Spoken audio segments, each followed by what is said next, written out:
Explain.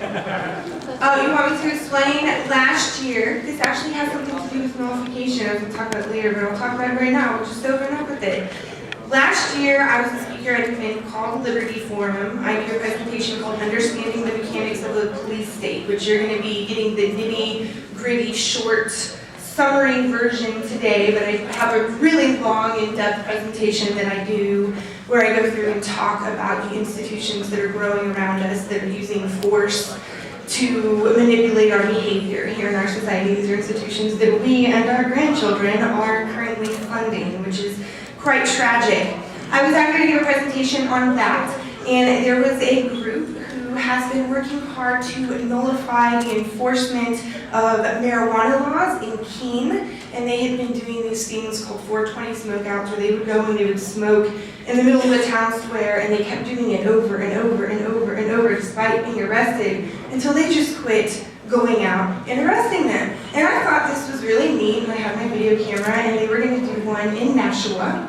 So I attended with my video camera, and by the end of the event, long story short, 2 undercover cops arrested one little black boy who happened to walk up on the event that was full of, like 80 white people. And I was pretty upset, and so I walked up to the officer with my video camera, what are you doing? Why are you doing this? You've smoked pot before, why are you picking on this kid? And long story short, after sticking a German Shepherd barking in my face, I went to jail. I was arrested, and I had to fly out here twice for court. And thankfully, other activists funded that because I was literally living on the road giving speeches out of my car about the police state, the irony. And I was found not guilty for, disorderly conduct and resisting arrest. The arrest that took all of 6 seconds to happen. So tomorrow's my 1-year anniversary, so welcome back.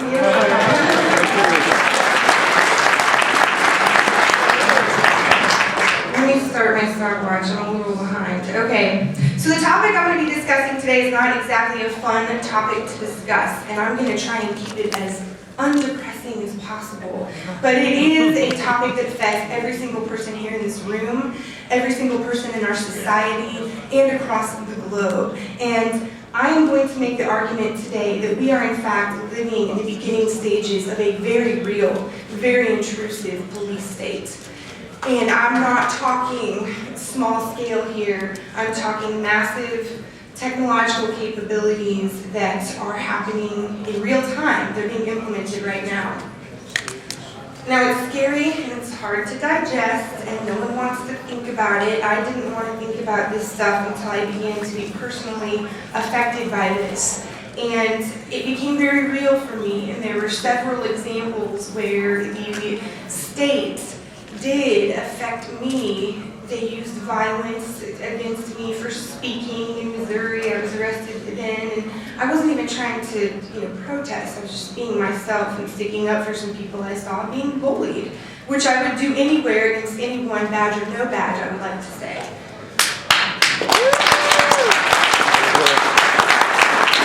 But there is a solution. That's the beautiful part, and you guys right here are the solution. We are the solution.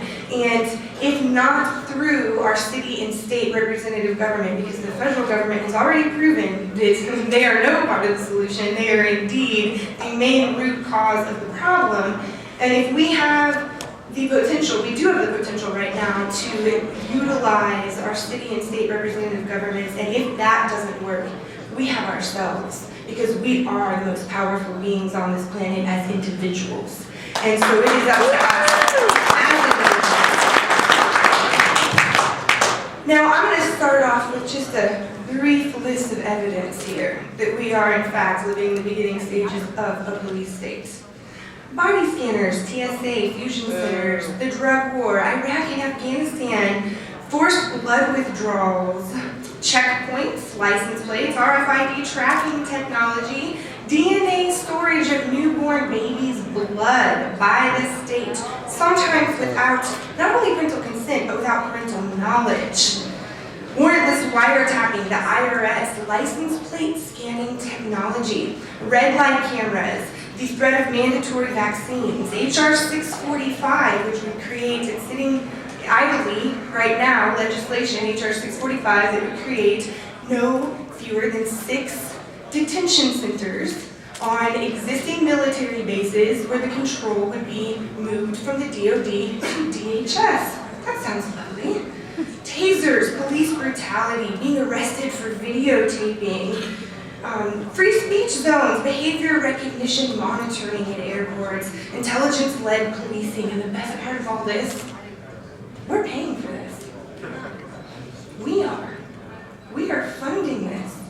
We are allowing it to happen because it's so scary that it really is hard to accept in the first place, let alone know what to do against it, because we are not violent people. We don't want violence. We don't want to point a gun at another person unless we're trying to defend ourselves or our family. So it doesn't make sense to us that someone else would do it to us, and that they would steal our money to do it to us. So it's hard to think about how to respond. Now, if that list isn't specific enough, I'm going to try and break this down quickly and simply, give some examples of the problem in detail, as well as some examples of solution. So just for my personal understanding of where we stand in the crowd, how many people have heard of a fusion center? Can I see a show of hands?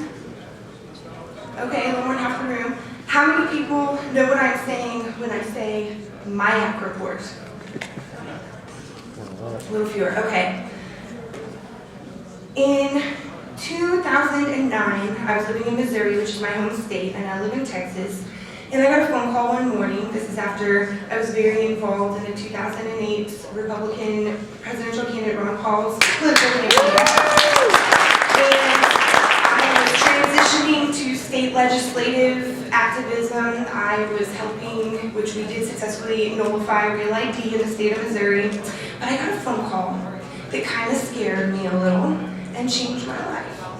It was the fact that the Missouri Information Analysis Center, the MIAC, had issued a strategic report on the modern militia movement that said people who supported Ron Paul, Chuck Baldwin, or Bob Barr, people who support the Republican Party, the Libertarian Party, people who had seen the movie America, Freedom to Fascism, people concerned with the IRS, the Federal Reserve Banking System, RFID tracking technology, basically any form of oppression. If you're concerned with that, the NAFTA superhighway, then you should be considered a potentially radical violent militia member. So imagine how I felt. I'm out here lobbying all my state reps to get rid of the Real ID. I'm knocking on doors to tell people about Ron Paul. It was America, Freedom to Fascism that actually got me motivated to be involved in politics. And now my highway patrol people with guns that approach my vehicle think the fact that I have a bumper sticker on the back of my car means I might be a threat? That was kind of scary, I'll be honest. And I literally dropped everything to fight that. And it wasn't just me, it was a coalition of people, not just in the state of Missouri, but all across the country, that had to join forces and come together and literally bombard our state with messages of, we won't travel to Missouri because we don't want to have this sort of treatment. You're losing tourist dollars. There was a big Campaign for Liberty conference that was taking place, the first one in St. Louis. And you know what? People moved their hotels over to Illinois so that they didn't have to pay tax money to Missouri. So the pressure was on hot, and they ended up retracting that report. But during that process of pushing back against that and testifying in front of the state legislature about it, I learned what a fusion center was. The Missouri Information Analysis Center was one of 4 fusion centers in Missouri. There's one here in New Hampshire. It's brand new, about a year old. Congratulations. What these institutions do is they merge different jurisdictions of law enforcement together. So your campus police department, your city law enforcement, your state highway patrol, your FBI, CIA, even international foreign governments and private corporations are collecting bits of data and information. And they use this data to create what is called intelligence, which is a big picture of the potential of crime or the future of a movement of people. And they try to predict violence or predict crime before it happens. Now, unfortunately, this report that profiled many people here in this room as a potentially radical violent militia member, don't worry, it was sent to fusion centers all across the country. It was not just in Missouri, so we were all stuck in there together. Not only did this report come out, but through our open records request process, we found out that there were indeed 13 reports that had been issued by the MIAC, and they had profiled mostly groups and people who were concerned with growing centralization of power at the federal level, whether it was quote-unquote anarchists, or if it was anti-war lefties, or they even specifically mentioned the sovereign citizen movement, and people like Ed and Elaine Brown, who are now incarcerated for not wanting to pay their taxes to an institution that they didn't believe in. So they began listing groups in these profiles and creating an idea in the mind of law enforcement that people who question the constitutionality of the government's behavior should be seen as a threat. This isn't unique to Missouri. This happens all across the globe. Now, where did these come from? In 2002, the first mention of them that I have found is from an International Chief of Police conference that takes place annually, the IACP. The next time they pop up is when they became the Department of Homeland Security official policy in 2005 under Chertoff. And it was in 2011 that the 9/11 Implementation Act was passed, which actually gave legislative backing to the 9/11 Commission report and some of the recommendations that had been made in there. And in those recommendations were the creation of these, quote, fusion centers. I'm sure you all remember there's a lack of communication. We've got to be able to communicate better. This wouldn't have happened if we'd been able to talk faster and communicate better. So that's the guise of what these are being created under. Initially it was to fight terrorism. Now when in places like Missouri and Montana, the terror threat is like none, right? And so they were having a hard time justifying the existence of these institutions. They slowly became all crimes. So then instead of just collecting information that might have something to do with potential terrorists, they start collecting information on crimes. And now some of them, not all of them, focus on all hazards. So meaning anything that could be a hazard to anybody, whether it's nature or a terrorist or a criminal or whatever, falls under this umbrella to be, researched under the Fusion Center. Now, the three major problems that I have with these institutions are A, the erosion of sovereignty, especially for our law enforcement community.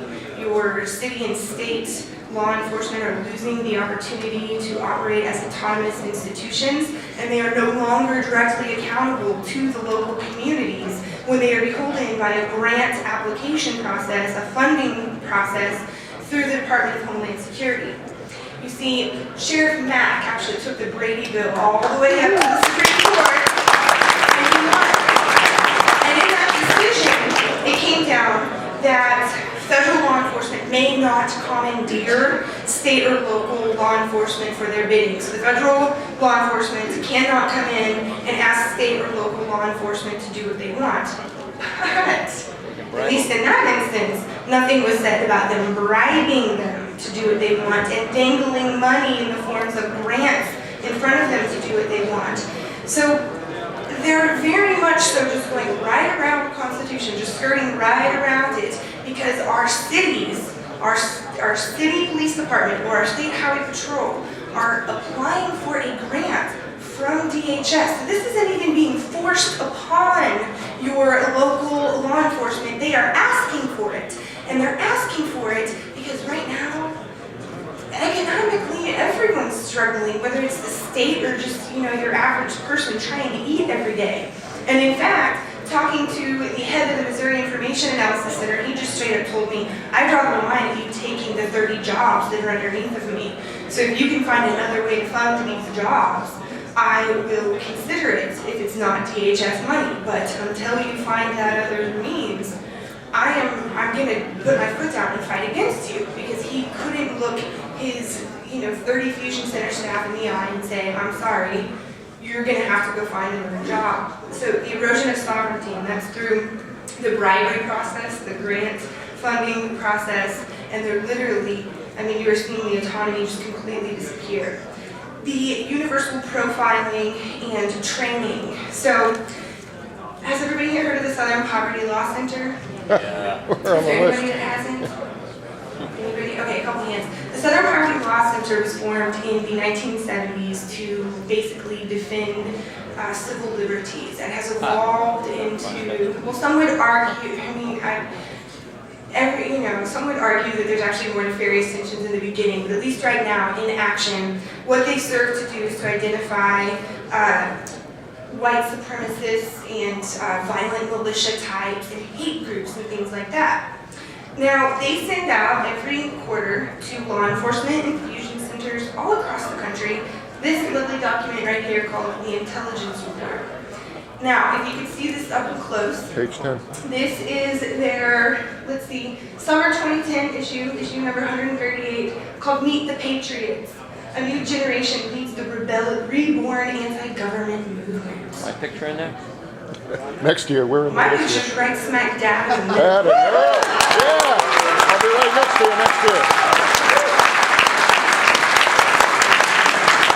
If you honest, some of my heroes and good friends are pictured right alongside me. I don't know how myself, just some young, crazy little campaign girl, ended up wrapped up into all this, but it's because I really believe that we are in a position where we have the opportunity to change the direction things are heading, and if we don't do it now, we might lose that opportunity. So I haven't looked back, and I haven't stopped, and I've just been, going 90 miles an hour. So, the sovereignty, the fact that they are being trained. So the Southern Poverty Law Center gets paid by DHS to train fusion centers on how to identify potential hate groups and potential violent radical militia members.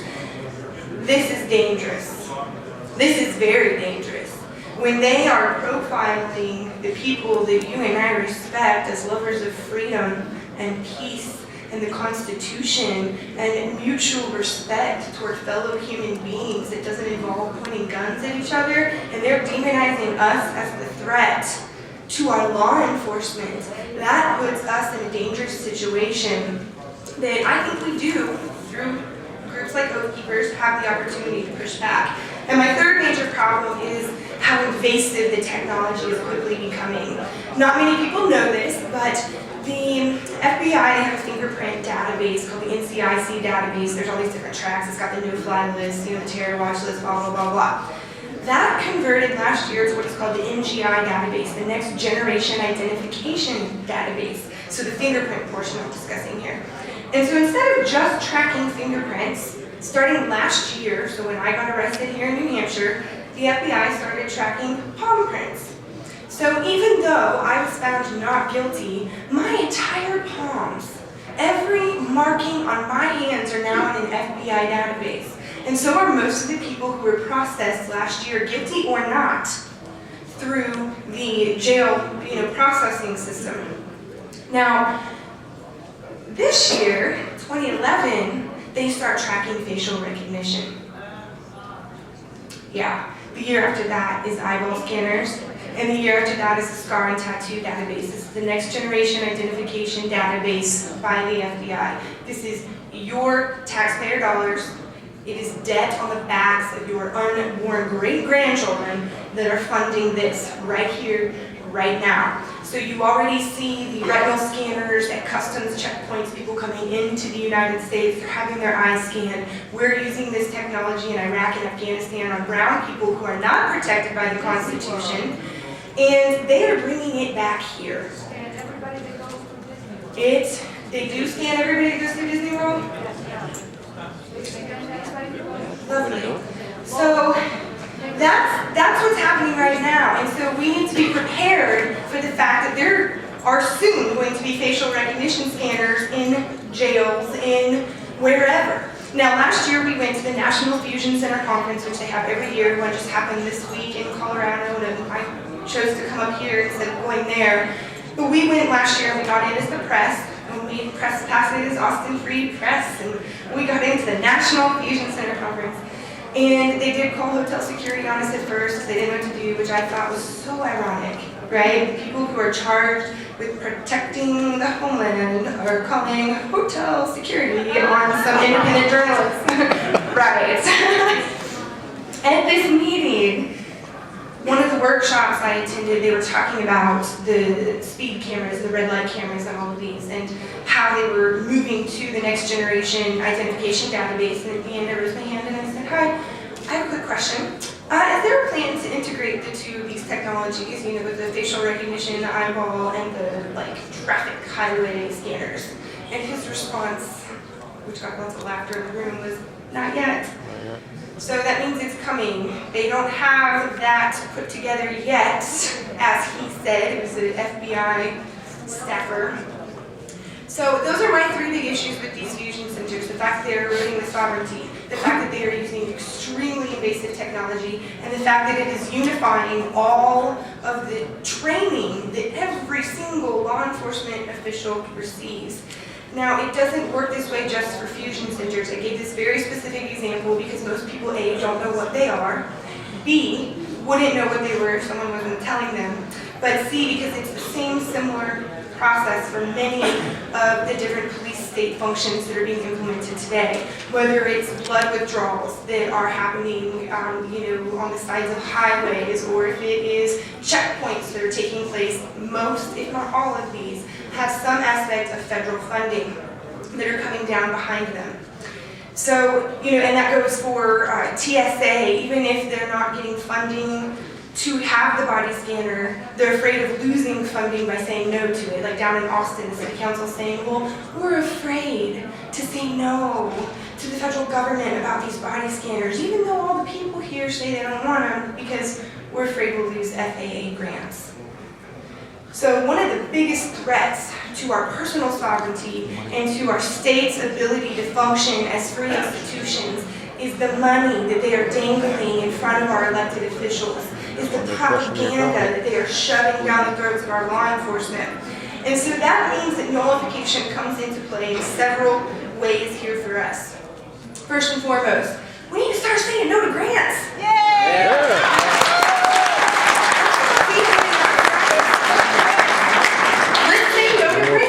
Let's go to our city council meetings and go to our state legislative hearings and let's talk to our representatives about alternative solutions. We don't have to fund this disgusting technology, this invasive and abusive practices. We don't have to fund it on the backs of our grandchildren.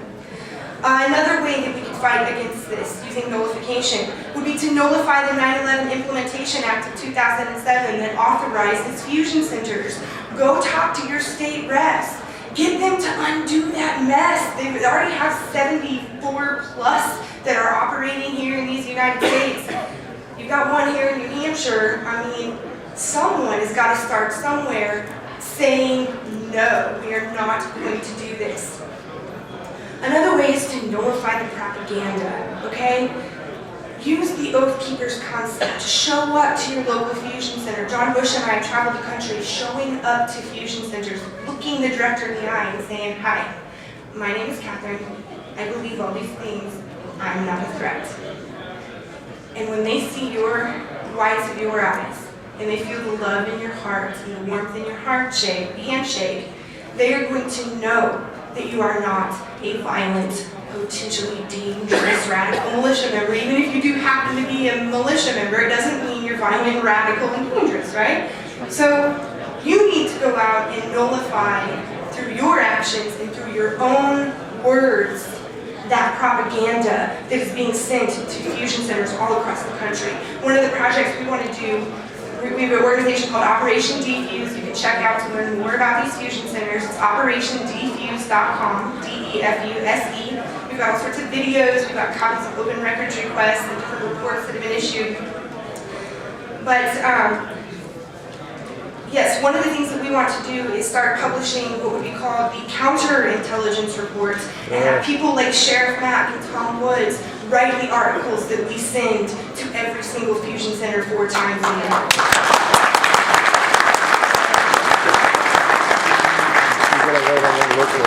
And the last thing I want to touch on briefly is personal nullification. If you go to your states and you make your case, and you go to your city and you make your case, and they do not listen to you, and they continue to do things that you find oppressive and wrong, then you need to nullify them through your actions. Refuse to comply and live free.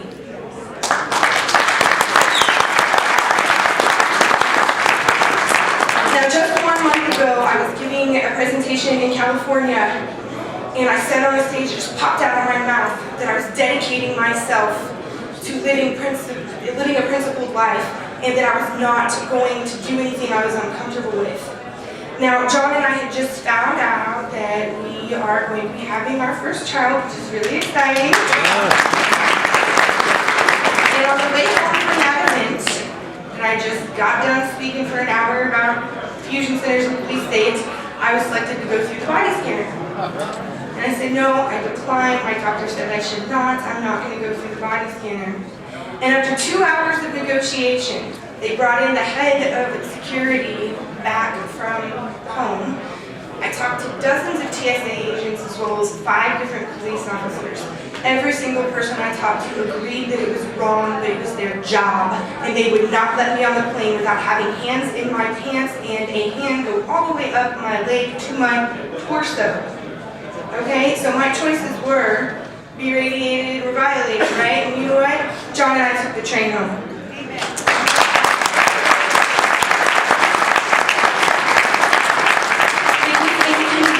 The train didn't depart for 2 extra days. It cost us extra money. I lost one of my part-time jobs because of it.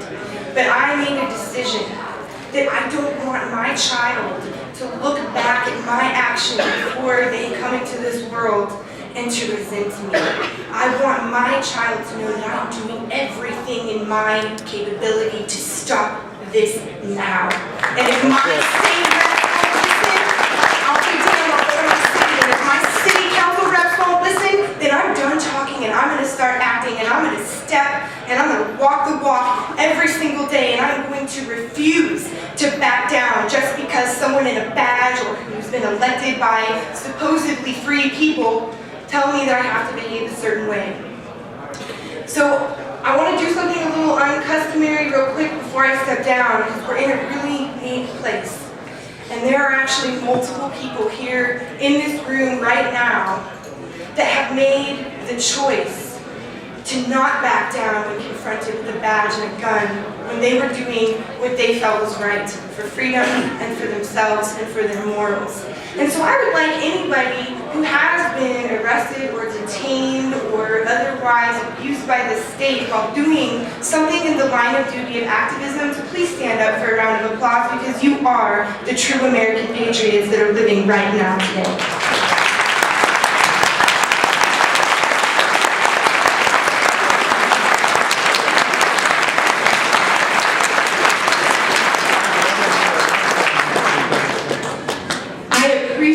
All of you. I appreciate everybody who goes to their state legislature, everybody who goes to their city hall, and everybody who refuses to obey unjust laws.